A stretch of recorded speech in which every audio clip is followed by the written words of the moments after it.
네, 오늘은 두려움이 가득한 이 세대에게라는 제목으로 같이 하나님 말씀 나눠보려고 합니다. 한 25년 정도 전쯤인 것 같아요. 지난 1995년에 3월 9일에 그 삼성전자가 구미에 공장이 있어요. 사업장이 크게 있는데요. 거기 운동장에 직원들을 한 2,000여 명을 다 모아놓고 뭘 하냐면 이 2,000명들에게 이 머리띠는 품질 확보라는 그 이 머리띠를 이렇게 싸고요. 그 다음에 비장한 모습으로 운동장에 이렇게 모였습니다. 운동장 한켠에는 품질은 나의 인격이요 자존심이라고 쓰인 이 현수막이 이렇게 걸려져 있고요. 뭘 하는가 보니까 운동장 한복판에는 약 한 15만 대의 애니콜 휴대폰, 삼성 그 휴대폰이 산더미처럼 쌓여 있었습니다. 그리고 뭘 했느냐? 그걸 사람들이 나오더니 이 해머질을 막 하는 거예요. 해머로 막 부시더니 그걸로 그치지 않고 다 화형식을 그 15만 대를 불태웠습니다. 마치 이 금액이 당시 500억 정도 됐대요. 500억. 이게 500억이면 진짜 작은 돈이 아니잖아요. 왜 이랬는가 보니까 삼성이 이제 야심차게 애니콜, 그러니까 어디서든지 통화가 잘 되게 하겠다 이런 목적으로 애니콜을 만들었는데 불량품이 막 들어오기 시작하는 거예요. 비율이 11.8% 거의 12% 정도 불량품이 발생하고 이건희 회장도 그거를 아주 좋은 거를 선물했다가 욕을 먹게 되는 일도 있었대요. 그래서 이제 이건희 회장이 긴급하게 불량품 다 회수하겠다. 애니콜을 전부 회수하고 좋은 것으로 다 바꿔줬어요. 그리고 그걸 다 모은 거를 운동장에 놔두고 거대한 화형식을 500억 원의 그 화형식을 진행한 것이죠. 여러분, 오늘날 삼성전자가 스마트폰 갤럭시가 전 세계 시장 1위를 할 수 있게 만든 원동력이자 뿌리가 바로 이 전설의 애니콜 화형식이라고 생각합니다. 근데 한번 생각해보죠. 여러분, 우리 입장에 생각해보면 500억이라고 하는 게 뭐 껌값인가요? 그 정도 다 있으신가 봐요. 별로 놀라시지 않는데 500억이라고 하는 게 굉장히 큰 금액이잖아요. 아닌가요? 근데 그거 아깝지 않을까요? 그거 손해보고 두렵지 않을까요? 어떻게 생각하세요? 다 있으신가 봐요. 이게 별로 예. 근데 여러분, 근데 손해에 대한 두려움, 염려, 이런 두려움이 막 밀려올 수 있잖아요. 근데 이건희 회장은 단호하게 그 모든 휴대폰을 화형시킵니다. 그 모든 손해와 두려움, 염려, 두려움에도 그것이 삼성 핸드폰이 살 길이라고 믿은 거예요. 그리고 그 500억 원에 대한 두려움의 경계를 넘어서 더 좋은 품질이, 더 좋은 핸드폰을 만들겠다. 대대적인 광고를 한 셈이죠. 여러분, 두렵지만 그 경계를 넘어서는 결정이 지금의 갤럭시를 만들어 세계 시장을 주름잡고 있는 것입니다.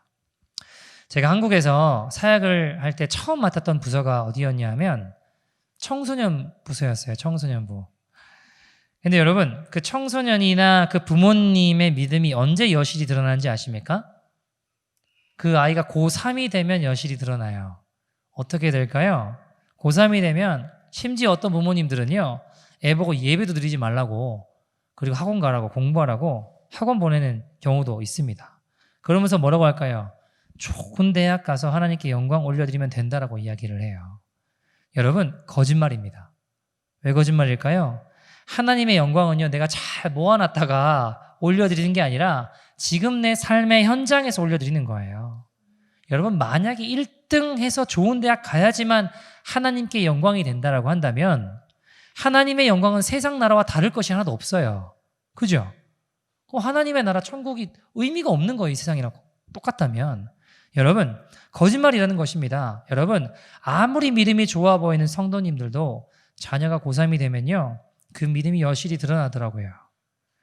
그래서 야고보서에는 행함이 없는 믿음은 뭐라고 하죠? 죽은 믿음이다 라고 이야기했어요. 결국 내 자녀가 좋은 대학 못 갈까 봐 하는 두려움에 다른 아이들이 하는 거 다 시키는 건 아닙니까? 남들 하는 거 못하게 되면 크게 뒤처진다라는 생각이 들고 결국 말씀대로 믿음으로 쫓아가는 게 아니라 두려움에 사로잡혀 그것을 쫓아가더라는 거예요. 자, 여러분 생각해 봅시다. 인류가 하나님 앞에 범죄한 후에 가장 먼저 찾아온 반응이 뭘까요?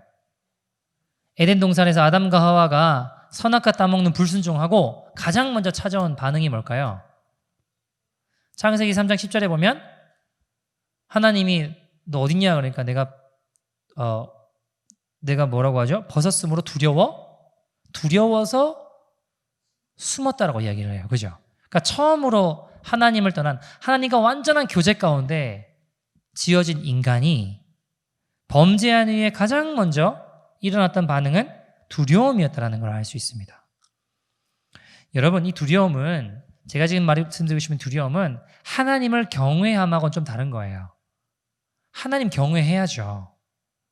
죄 지어서 하나님의 임재가 떠날까 두려워해야죠. 근데 제가 지금 말씀드리고 있는 두려움은 죄의 결과로 이루어진 우리 영혼 깊숙한 곳에 남아서 우리의 삶을 더럽히고 황폐화시켜 하나님의 형상을 잃어버리게 만드는 그 이야기를, 그 두려움을 이야기하는 겁니다. 여러분, 사람의 삶을 움직이는 동력들이 참 많아요. 다양하게 있거든요. 그 중에 가장 강력한 것 중에 하나가 뭐냐면 두려움이에요. 두려움. 여러분, 두려움에는 사람의 삶을 움직이는 강력한 무언가가 있어요. 거절당할까봐, 또는 버림받을까봐, 외면당할까봐, 무시당할까봐, 홀로 될까 두려워하는 마음은 우리로 하여금 그 두려움을 잠식시키기 위해 철저히 위장하며 살아가게 합니다. 그래서 이렇게 나를 위장해서 진실하지 못한 삶은 하나님의 진리가 우리 마음에 비쳐서 회복시키고 새롭게 하는데 장애가 돼요. 여러분, 왜 한국에 보면 매년 고3 아이들이 수능 시험 끝나고 나면 자살하는 아이들이 왜 있을까요? 왜 자살할까요? 뭐 어려운 질문을 드리나요? 그 인생을 두려움이 이끌기 때문이에요. 실패할까봐, 뒤처질까봐, 두려워서 세상의 종로로 타는 겁니다. 여러분, 기억하십시오. 두려움의 끝은 항상 비참해요. 왜요? 두려움에는 형벌이 있기 때문입니다. 요한일서 4장 18절 한번 보시겠습니까? 요한일서 4장 18절입니다. 같이 한번 읽어볼까요? 시작. 사랑 안에 두려움이 없고 온전한 사랑이 두려움을 내쫓나니 두려움에는 형벌이 있음이라. 두려워하는 자는 사랑 안에서 온전히 이루지 못하였느니라. 자, 보세요. 두려움에는 뭐가 있다고요? 형벌이 있다라고 했어요. 형벌이. 여러분, 두려워하는 자는 사랑 안에 온전히 이루지 못했다고 하잖아요. 어떤 부부가 결혼을 하고 한 번도 부부싸움을 하지 않은 부부가 있대요. 너무 신기하잖아요. 어떻게 한 번도 부부싸움을 안 했을까? 너무 이상해서 알아보니까 이 아내가 남편을 만났는데 남편이 너무 이 성격이 좋대요. 왜요? 화를 한 번도 내지 않고 화를 안 낸대요. 그래서 만나서 보니까 화를 안 내요. 좋아서 결혼을 했어요. 왜 그런지 모르겠지만 신혼여행을 이렇게 좀 사막으로 뭐 아프리카인가 어디로 갔는가 봐요. 낙타를 탔습니다. 낙타를 타고 가다가 낙타가 갑자기 주저앉는 거예요. 근데 남편이 진짜 기가 막힌데 화를 안 내는 거예요. 채찍질하지 않는 거예요. 그러더니 하나 그래요. 그래가지고 뭔가 해가지고 좀 시간이 지난 다음에 다시 걔가 일어났거든요. 또 가다가 또 주저앉았어요. 낙타가. 가지고 이놈을 채찍질을 해야 되나, 아내는 화가 나가지고 막 두들겨 패야 되나 이러고 있는데 화를 안 내요. 채찍질을 안 해요. 그러니 둘 그래요. 그러더니 또 이제 조금 있다가 일어나가지고 또 가다가 또 주저앉았어요. 그러더니 셋 그러더니 갑자기 권총을 꺼내더니 그냥 낙타를 쏴 죽이는 거예요. 그래가지고 아내가 너무 황당해가지고 아니 채찍질 하든가 뭐 동료를 하든가 그렇게 해야지 어떻게 그럴 수 있냐고 그러니까 남자가 돌아보더니 하나 그러는 거예요. 아내를 향해서. 여러분, 아니 지금 뭐 하는 거냐고 그러니까 둘 그러더래요. 여러분, 이 부부가 평생 싸움을 한 번도 안 했다고 행복하다고 할 수 있을까요? 무슨 말인지 아세요? 평생을 죽을까 두려워하며 싸우지 않는 부부의 관계를 우리가 어찌 아름답다고 할 수 있겠습니까? 그 관계가 사랑에 의해서 형성됐는가? 두려움에 의해서 형성됐는가? 여러분, 두려워하면서 결국 그 두려움에 사로잡혀 두려워하는 그 일들이 우리 삶에 임하기도 해요. 욥기 3장 25절 보시겠습니까? 욥기 3장 25절입니다. 같이 한번 읽어보죠. 시작. 내가 두려워하는 그것이 내게 임하고 내가 무서워하는 그것이 내 몸에 미쳤구나. 여러분, 욥이 이렇게 이야기를 해요. 우리는 이런 두려움에 이끌려 다니며 산다라는 것이죠. 우리 안에 어떤 두려움이 있을까요? 경제적인, 코로나 되고 경제적인 두려움들이 있잖아요. 비즈니스 망하면 어떡하나, 돈 없으면 망하고, 돈 없으면 행복할 수 없고, 돈 없으면 무시당한다고 하는 두려움이 있는 거잖아요. 왜 불의를 알면서도 침묵할까요? 왕따 당할까봐, 매장당할까봐 두려워하는 겁니다. 어느 경우에는 하나님의 일을 하는 것도 망설여요. 왜요? 남들이 나를 매사에 나선다고 생각할까봐, 나에 대해 좋지 않게 생각할까봐 두려워합니다. 그뿐인가요? 여러분, 우리가 얼마나 많은 두려움의 열매를 먹으며 살아가고 있는지 몰라요. 죽을까봐 두려워하고, 굶을까봐, 거절당할까봐, 버림당할까봐, 무시당할까봐 많은 두려움 가운데 우리가 살아가요. 여러분, 지금과 같은 시대에는 전염병에 대한 두려움들이 있잖아요. 여러분, 우리는 두려움의 종로로 타며 살아가고 있는 아담의 자손들이라는 거예요. 어떤 분이 전화통화를 안 해요. 그래서 전화하면 자꾸 문자를 보내래요. 왜 그러냐 그러니까 자기가 들었대요. 코로나가 전화통화하면 걸린다고. 전화기로 이렇게 전염이 된대요. 여러분, 이렇게 두려워하는 사람도 있더라고요. 여러분, 아무리 우리가 부정하고 애를 써도 우리의 말과 행동에 우리의 내면에 있는 두려움이 다 나타나게 되어 있어요. 이 두려움이라고 하는 건 크게 두 가지 양상으로 나타납니다. 첫 번째는 방어적인 형태예요. 그러니까 이 두려움을 방어하는 기제로 나타나게 되는데 어떻게 되냐면, 예를 들면 여러분, 아담이 선악과 먹지 말라고 하는데 먹었잖아요. 먹고 난 다음에 하나님이 너 왜 먹었냐 그러니까 뭐라고 해요? 주님, 제가 죽일 죄인입니다. 나를 용서해 주십시오. 이렇게 회개했나요? 뭐라고 했죠? 하와가 먹으라고 했다고. 하와가 먹으라고 해가지고 먹었다고. 여러분, 하와가 먹으라고 해서 먹었다고 핑계대잖아요. 나타나는 형태가 어떤 게 있을까요? 관계에 담을 쌓고 혼자 다니거나 혹 자신과 맞는 사람만 교제합니다. 너희가 사랑할 만한 사람만 사랑하면 무슨 소용이 있겠냐고. 이방인들도 그렇게 한다고 예수님이 직접 말씀하셨잖아요. 안 믿는 사람도 그렇게 한다고 예수님 직접 말씀하셨잖아요. 여러분, 또는 이중적인 삶을 살아가요. 사랑받고 싶은 사람 앞에서와 그렇지 않은 사람들 앞에서 삶이 전혀 다르게 살아가게 되는 거죠. 여러분, 기억하십시오. 이거 피한다고 해결되지 않아요. 이중적인 삶을 산다고 해결되지 않습니다, 여러분. 나를 주님께 드려야 해결되는 거예요. 여러분, 두 번째는 어떤 양상으로, 어떤 형태로 두려움이 나타나느냐? 첫 번째는 방어적인 형태로 나타나고요. 두 번째는 반대로 공격적인 형태로 나타나요. 공격적인 형태. 아담과 하와가 에덴 동산에 쫓겨나고 가인과 아벨을 낳았어요. 이들이 제사를 지냅니다. 근데 문제는 뭐예요? 가인의 제사는 하나님이 받지 않으시고 아벨의 제사만 받으셨어요. 그러니까 가인이 이걸 보고 내가 마음을 주님께 얹어 드리지 못했구나. 내가 제사를, 예배를 잘못 드렸구나 하고 회개했죠. 어떻게 해요? 아벨의 제사를 받는 것을 보고 열받아서 아벨을 가가지고 화가 나가지고 죽였어요.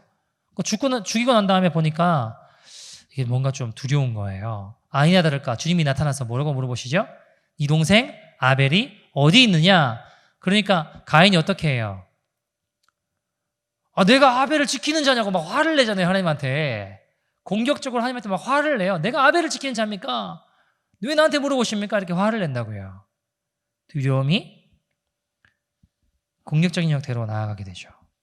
때론 내가 상처받을까 봐 남에게 먼저 상처를 주는 경우가 있어요. 당을 지어서 자신을 보호하는 경우가 있습니다. 내가 인정받지 못하는 것에 대해서는 비판하는 경우들이 있어요. 내 것을 빼앗긴다고 생각할 때는 막 분노하는 감정들이 일어나요. 여러분, 제가 이 문제들을 어떻게 해결해야 될까 고민을 하다가 재미있는 사이클을 하나 발견했어요. 이게 이렇게 거의 많이 흘러가는 것 같아요. 여러분, 여기서 난 결론이 뭐였냐면 이게 위로받거나 격려받는다고 해결되는 게 아니라는 거였어요. 여러분, 어떻게 보통 가냐면 거절당할까봐, 사랑받지 못할까봐 하는 두려움에 의해서 사랑에 굶주리게 돼요. 그리고 그 하나님께로 나오지 않고 다른 것을 찾기 시작하잖아요. 그러면 그 결과로 잘못된 나쁜 정체성이 내 안에 형성이 됩니다. 그러면 잘못된 정체성이 나쁜 정체성이 형성이 되니까 하나님의 위로가 아니라 세상의 위로를 갈급하게 돼요. 그 세상의 위로를 받으면 당연히 결과가 어떨까요? 좋을까요? 나쁠까요? 나쁜 결과들이 맺혀지게 돼요. 그러면 그 나쁜 결과들을 내가 볼 때 죄책감이 들고 또는 수치감이 들어요. 그러면 그 모습을 내가 보고 막 나를 증오하기 시작하고 자기 증오가 막 일어나는 거예요. 내가 왜 이럴까 하고 막 자기 증오가 일어나요. 그러면 하나님의 사랑을 외면하게 되어 있습니다. 다른 것들을 또 찾아요. 그러면 다시 사랑에 굶주리게 돼요. 그럼 또 어떻게 될까요? 그것으로 말미암아 잘못된 나쁜 정체성이 형성이 되고 또 세상적인 위로를 구하고 이런 나쁜 결과들이 맺히게 되고 결국 이 사이클로 돌아가게 되더라고요. 여러분, 유일한 해결책은요, 하나님의 사랑 가운데 나아가는 것입니다.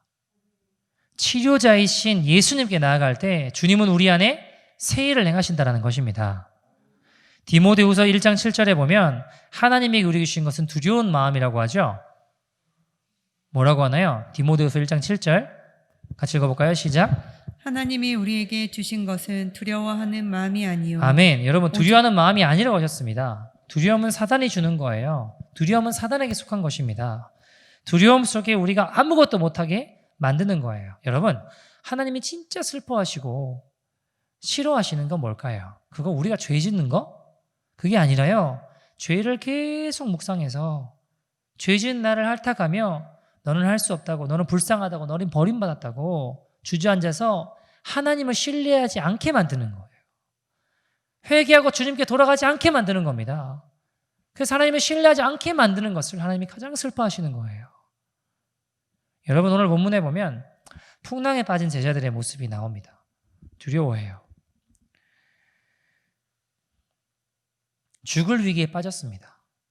제가 이해가 되지 않는 게 있어요. 오늘 말씀을 보면서. 뭐가 이해가 안 되냐? 자, 오늘 배 타고 건너오라고 하신 분이 누굴까요? 22절 보시겠습니까? 22절 같이 한번 읽어보죠. 시작. 예수께서 즉시 제자들을 재촉하사 자기가 무리를 보내는 동안에 배를 타고 앞서 건너편으로 가게 하시고. 아멘. 자, 제자들을 재촉하셔서 보내신 분이 누구예요? 예수님이 배 타고 건너가라고 하신 거예요. 그 전에 어떤 일이 있었느냐? 오늘 나오진 않지만 그 앞에 21절까지 말씀 보면 오병이어 사건이 있었습니다. 그게 뭐죠? 보리떡 5개와 물고기 2마리로 5,000명을 먹이시는 엄청난 기적과 역사의 현장이었어요. 이야, 엄청난 하나님의 역사와 능력을 맛보았어요.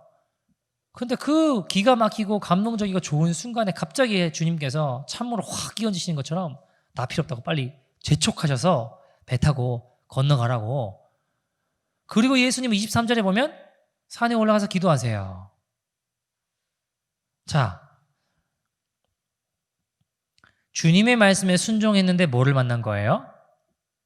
풍랑을 만난 거예요. 이해되세요? 여러분, 이 풍랑이 잠깐 일어나는 게 아니라 이게 몇 시간 동안 계속 지속된다는 겁니다. 예수님이 나타나신 게 25절에 보면 밤 언제라고 하죠? 사경이라고 했어요. 사경은 요즘으로 따지면 새벽 한 3시에서 6시 정도가 됩니다. 그러면 자, 이 제자들이 물로 나간 게 언제일까요? 언제 정도 될까요? 보편적으로 한 밤 9시 정도 되지 않을까라고 추측을 합니다. 왜냐하면 이 사건이 마가복음에도 나오고 우리가 마태복음 봤잖아요. 마가복음에도 나오고 요한복음에도 나오거든요.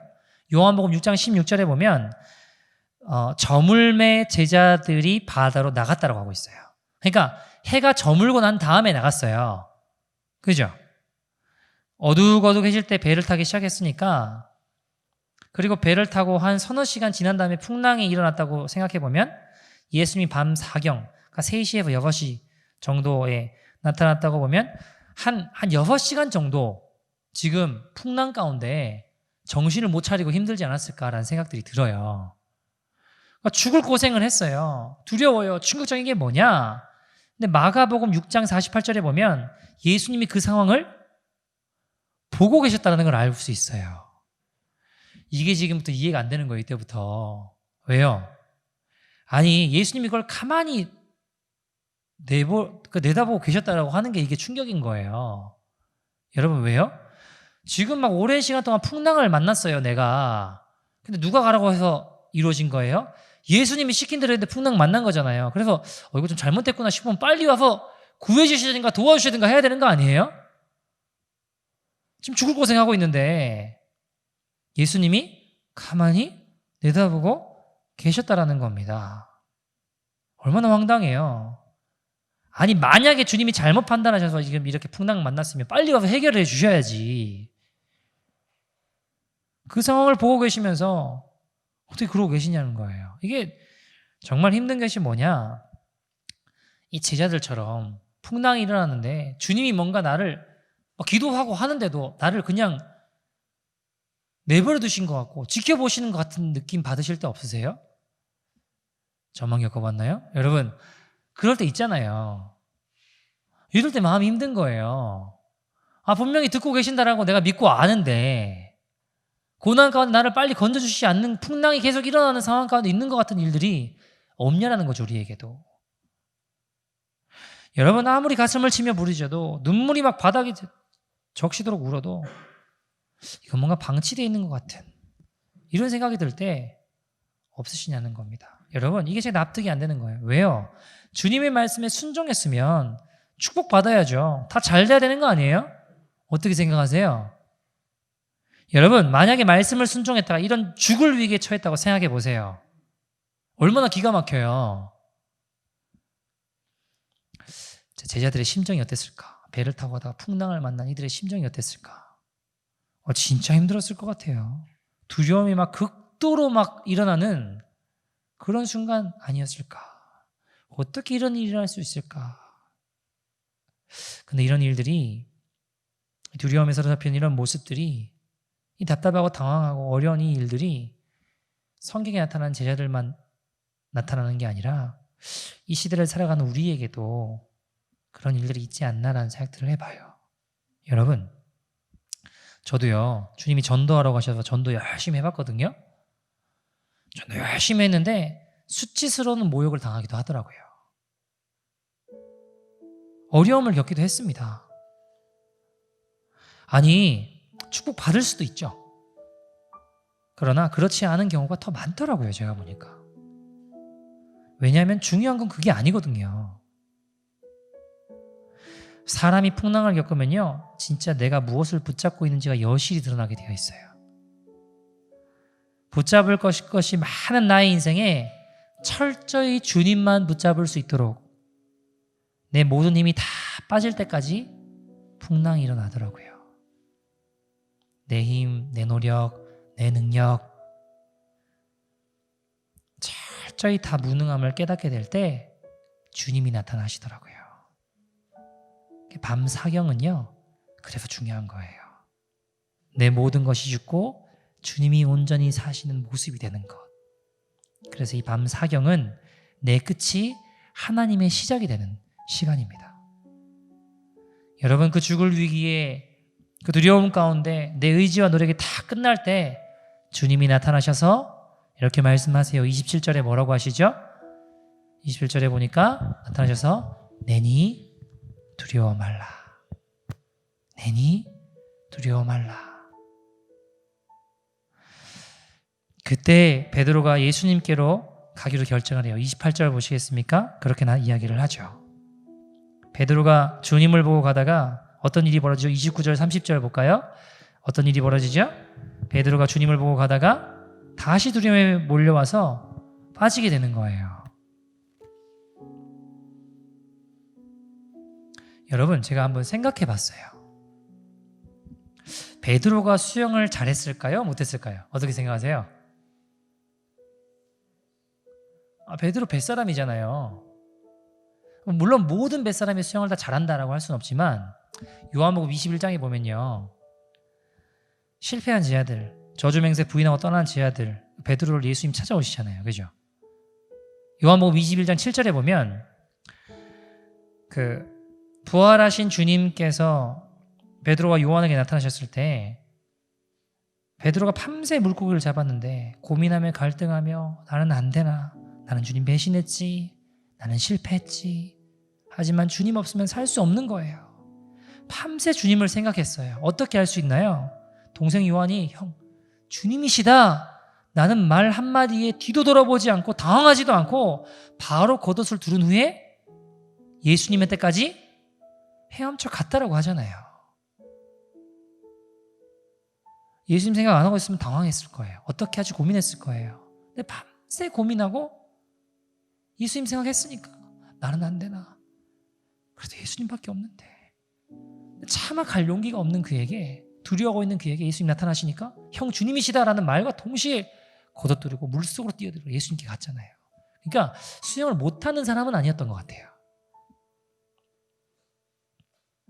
근데 여러분, 제가 생각해 봤어요. 풍랑이 일었어요.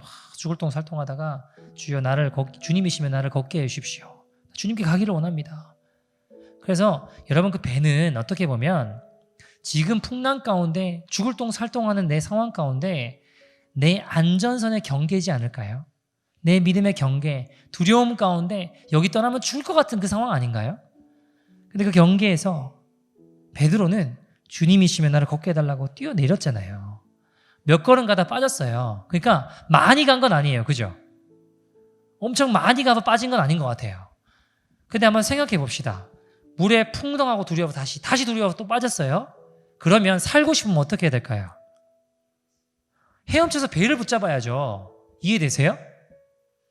헤엄쳐서 나에게 그나마 안정감을 줄 수 있는 배로 향해 헤엄쳐 붙잡아야죠. 거기로 돌아가야죠.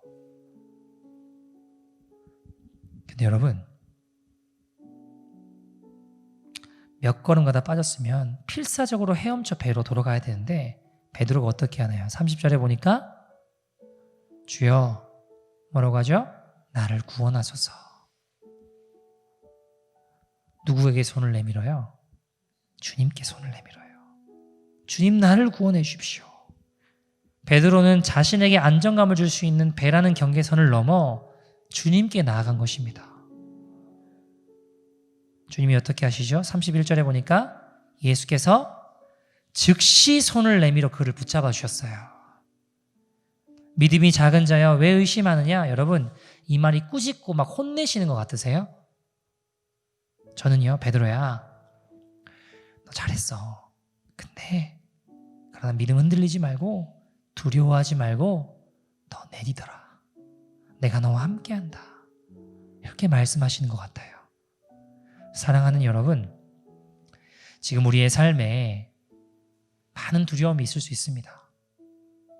전염병에 대한 두려움, 재정에 대한 두려움, 관계에 대한 두려움, 또 그 밖에도 많은 일들에 대해서 우리가 두려울 것이 얼마나 많나요? 그러나 여러분, 우리가 이 경계를 넘어서는 믿음으로 나아갈 때에 이 풍랑을 잠잠케 하시는, 이 풍랑 속에 주님의 손을 경험하는 인생이 될 줄 믿습니다. 여러분, 모든 제자들이 다 풍랑을 경험하고 다 두려워했습니다. 그런데 베드로만 자신의 삶의 경계선을 넘어 주님께로 가고자 했어요. 여러분, 풍랑은 모든 사람이 다 경험합니다. 그러나 그 풍랑 가운데 주님의 손길을 경험하는 자는 베드로 한 사람이었음을 기억하십시오. 여러분, 앞으로 우리가 이 마지막 때를 살아가며 더 두렵고 더 힘들고 어려운 일들 더 많이 일어날 것입니다. 예수님이 오실 때가 다가오면 다가올수록 사랑이 식어지고 환난과 고난의 때가 다가올 것입니다. 환난을 통과하고 주님을 만나거든요. 여러분, 누가 이 두려움이 가득한 이 시대에 자신의 경계선을 넘어서는 믿음으로 주님의 손길을 경험하시겠습니까? 엎어지고 넘어져도 괜찮아요. 또 두려워할 수 있잖아요. 그러나 우리의 두려움의 경계를 넘어설 때 주님의 손길을 경험할 수 있는 것입니다. 여러분, 우리의 믿음의 경계를 넘어 주님께 나아갈 때 즉시 손 내밀어 붙잡아 주시는 주님을 볼 것입니다. 믿음의 주에 온전케 하시는 분이 바로 우리 주님이시기 때문입니다. 사랑하는 여러분, 내 삶의 경계선에 남은 채 밀어닥치는 풍랑을 두려워하며 사시겠습니까? 아니면 그 경계를 넘어 주님의 손을 붙잡으시겠습니까? 결단합시다. 결단하지 않으면 결단당합니다. 나를 움직일 수 없는 믿음은 믿음이 아니고 나를 변화시킬 수 없는 복음은 복음이 아닌 것입니다. 한 이야기 드리고 말씀을 좀 마치죠. 저는요, 원래 성향이 조금 이렇게 안정적인 것보다 도전하는 걸 좋아하는 사람이에요. 성향이 좀 그래요. 좀 모험하고 신앙생활이라고 하는 게 주님과 함께하는 어드벤처잖아요. 이렇게 약간 믿음의 어드벤처 이런 거라고 좀 생각을 하는데, 저는 원래 성향이 조금 이렇게 도전적인 걸 좋아하는 사람이에요. 근데 여러분, 제가 도전하는 걸 좋아한다고 해도 제 안에 두려움이 있을까요? 없을까요? 있죠. 왜 없겠어요? 인생은 두려움의 연속이었어요. 여러분, 처음에 교회를 개척하는데 그때는 이제 결혼도 안 하고 혼자 전도사가 기타 하나 들고 뭐 이렇게 교회를 개척했는데, 제가 봐도 이거 답이 없어요. 답이 없어요. 여러분, 무모해도 참 무모하죠. 현실 감각이 없는 거예요. 근데 기도하면은 주님이 안타까운 마음이 있으니까 그러고 했어요. 그리고 아무리 토론토에 이제 교회를 찾아봐도 교회 장소가 안 나와요. 여러분, 제가 처음부터 지금 이렇게 놀 속에 올라온 게 아니에요. 당연히 교회는 여기서부터 찾았죠. 구글 맵에 철치라고 쳐서 나오는 모든 교회는 다 전화해보고 연락해보고 가보고 다 했어요. 교회가 나올까요? 안 나올까요? 안 나와요. 안 나와요. 아무리 찾아봐도 교회가 안 나오더라고요. 안 돼요, 이게. 이거 안 되나? 나는 안 되나? 망할 것 같은 두려움이 일어나기도 해요. 결국 그게 방어적인 태도나 공격적인 태도로 나와요. 핑계를 대거나 오히려 화를 내요. 좌절과 낙심이 밀려올 수 있잖아요. 아닌가요? 너무 남의 이야기라고 별로 여러분, 근데 제가 현실에 주저앉을 수밖에 없는 상황들은 끊임없이 일어났습니다. 제가 할 수 있는 게 아무것도 없더라고요. 그러나 내 현실에 좌절할 수밖에 없는 두려움의 경계를 넘어 끊임없이 주님께로 나아가는 거예요. 때론요, 죄짓고 엎어지고 넘어지는 것밖에 없었습니다. 베드로처럼 두려워서 또 허우적대며 나는 안 되나, 나는 여기까지인가 하는 순간들도 있었습니다. 그러나 여러분, 갈 곳이 주님밖에 없잖아요. 갈 곳이 주님밖에 없잖아요. 믿음의 주요 온전케 하신 예수님, 그분이 당신의 사랑으로 엎어지고 넘어진 제 손을 잡아 일으켜 세워주셨습니다. 그래서 여기까지 지금 가고 있는 거예요. 여기까지 왔어요. 지금도 풍랑은 있습니다. 그러나 믿어요. 그러나 믿습니다. 이 두려운 풍랑도 내 두려움의 경계를 넘어 주님께 나아가기로 결단할 때 주님의 손길을 경험하게 하는 놀라운 은혜의 시간이 될 거라고 믿습니다. 그 은혜의 주인공이 되는 저와 여러분 되기를 간절히 소원합니다. 저희 같이 찬양하면서 우리 같이 기도하는 시간 가졌으면 좋겠습니다. 내게 허락하신 시련을 통해 나의 믿음 더욱 강하게 자라나고 험한 산과 골짜기 지나는 동안 주께 더 가까이 나를 이끄시네. 내가 겪는 시험이 어렵고 힘겨워도 내 주님보다 크지 않네. 내 앞에 바다가 갈라지지 않으면 주로 나로 바다 위 걷게 하리. 나는 믿네.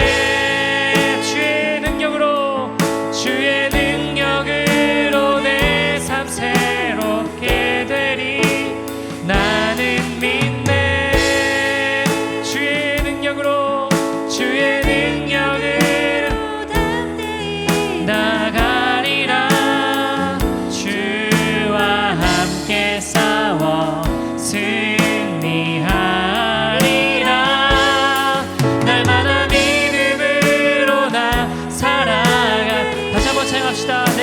허락하신 시련을 통해 내게 허락하신 시련을 통해 나의 믿음 더욱 강하게 자라나고 험한 산과 골짜기 지나는 동안 주께 더 가까이 나를 이끄시네. 내가 겪는 시험이 어렵고 힘겨워도 내 주님보다 주님보다 크지 않네. 아멘. 내 앞에 갈라지지 않으며 그러한 위기 가운데서도 주님이 나로 바다 위를 걷게 하십니다. 로 바다 위 걷게 나는 믿습니다. 나는 믿네. 주의 능력으로 내 삶 새롭게 되리. 나는 믿네. 주의 능력으로 담대히 나가리라. 주와 함께 싸워 승리하리라. 날마다 믿음으로 나 살아. 나의 믿음 주께 있습니다. 나의 믿음 주께 있네. 십자가 능력이 내 영광 되었네.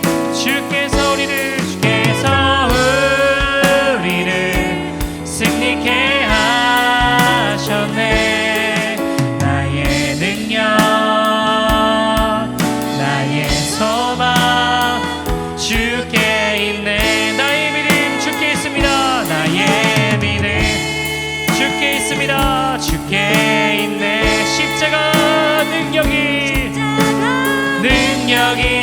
내 영광 주님, 이 두려움이 밀려오는 상황 가운데, 현실 가운데, 하나님 전염병으로 인한 두려움 가운데, 재정으로 인한 두려움 가운데, 하나님 믿음이 흔들리는 내 두려움 가운데, 하나님 나의 믿음, 나의 능력 오직 주님께 있음을 믿음으로 고백하며 나의 경계를 넘어서는 믿음으로 시한 주님께 나아갑니다. 주님 주의 손으로 나를 붙잡아 주시옵소서.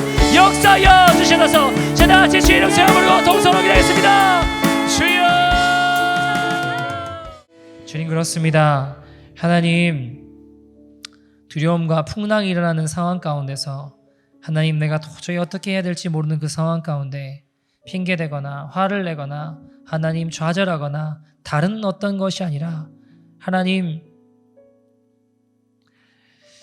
그 상황 가운데 다른 방법으로 승리하는 것이 아니라 주님께 나를 드릴 때 끝나고 주님께 나를 드려 하나님 주여 나를 구원하소서 하고 내 배를 뛰어넘어 하나님 믿음의 경계를 뛰어넘어 걸어갈 때 주님이 내 손을 즉시 잡아 일으켜 세우시는 주님임을 하나님 봅니다. 주님, 역사하여 주시옵소서. 우리의 상황 가운데, 삶 가운데 참 많은 두려운 것들이 많이 있습니다. 전염병에 대한 두려움도 있고요, 경제적인 두려움들도 있고요, 하나님 망하면 어떻게 하나 하는 두려움들, 또 신앙적으로 하나님 또 사람들과의 관계 가운데 하나님 여러 가지 두려움들이 우리의 심령 가운데 일어나기도 합니다. 그러나 이것이 다른 방법으로 끝나는 것이 아님을 기억하며 베드로처럼 믿음의 경계를 넘어 주여 나를 구원하소서, 우리가 또 두려워 바다에 빠진다고 해도 하나님 그것이 살 길임을 고백합니다. 주님께로 나가는 것이 살 길임을 고백합니다. 왜냐하면 주님은 믿음의 주요 온전케 하신 이인 예수님이시기 때문입니다. 하나님, 주님의 손 붙잡고 일어나 나아가는 거룩한 믿음의 인생이 될 수 있도록 인도하여 주시옵소서. 나의 믿음 주님께 있습니다. 십자가 능력이 내 영광입니다. 다른 것이 우리를 승리케 하는 것이 아니라 주님께서 우리를 승리케 하십니다. 나의 소망, 나의 능력, 나의 믿음 주님께 있습니다. 주님 역사하시고 함께하여 주시옵소서. 지금은 우리 주 예수 그리스도의 은혜와 하나님 아버지의 극진하신 사랑과 또한 믿음으로 귀한 예물을 드린 주의 백성들 위해 모든 두려움이 가득한 이 세대 가운데 내 안정적인 배를 넘어서는 믿음으로 주여 나를 구원하소서, 주님께 나아가는 믿음의 결단하는 심령들 위해 영원토록 함께 있을지어다.